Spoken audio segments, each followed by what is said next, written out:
Alexander Clackson joins me now from London. He's the founder of the Global Political Insight and a researcher on Russia at the University of Lancaster. Alexander, welcome to the program.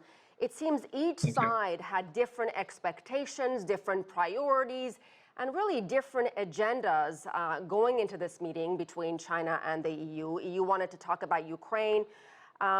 China, for the most part, wanted to focus on its relationship and cooperation with the EU. I'm curious, what is your takeaway from these talks? Well, China and the EU have different interests when it comes to their relationship. For the EU, it is important for China to be on the side of the West when it comes to the Ukrainian crisis. They want China to condemn Russia and its actions in Ukraine. China will not do that for the foreseeable future because politically they are aligned with Russia.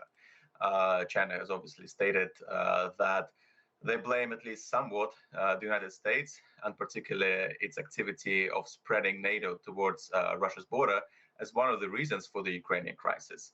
And they believe, therefore, that the West has a role to play in what's going on in the Ukrainian crisis. For the EU, obviously they have a completely different picture of the situation. Nevertheless, I think both sides do understand that they want the economic relations to improve. I mean, between China and the EU. The EU is actually one of the top trading partners of China.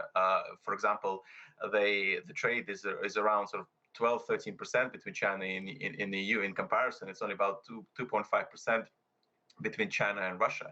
So, Alexander, let me stop you there for a second. So do you see that relationship, that important economic relationship between China and EU, perhaps not being where it is or being damaged because China is taking what they're calling a neutral stance, and the EU basically says if you're not going to pick a side, at least do not help Russia in any way. Those are two very different opposing sides, as you mentioned. So I'm wondering, I mean, that has to impact the relationship moving forward, no?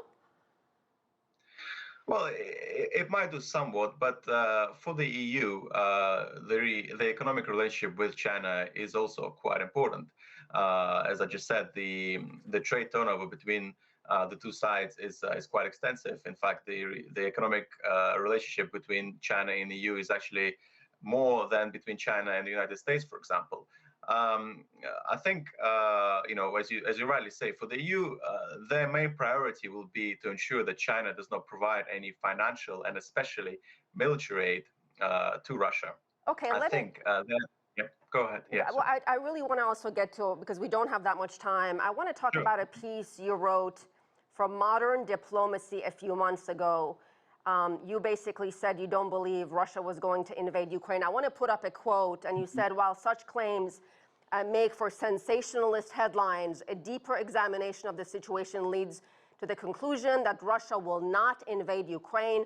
From military, economic, and diplomatic standpoints, Russia has nothing to gain, much to lose from attacking its neighbor. Granted, you wrote this in November at a time a lot of people probably felt the same way you did, that this invasion was not going to happen. So were you surprised when it did happen, when Russia did attack its neighbor, a sovereign country? And how do you assess the situation now? Yes, I was wrong about my assessment.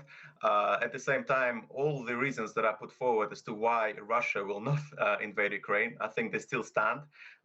Russia has lost substantially because of this invasion. Obviously, we know about the economic costs that they're carrying because of the sanctions. In terms of their military activities in Ukraine, they also seem to be struggling as well. I think their priorities were probably to take over the country of Ukraine, if not at least Kiev. They obviously failed there as well. It is for all these reasons that I and many other people felt that Russia will not invade Ukraine because they simply do not have the economic and the military clout to make it a success. At the moment, that point stands clear. So I think Russia will hopefully be looking in the near future to find some kind of an exit strategy here.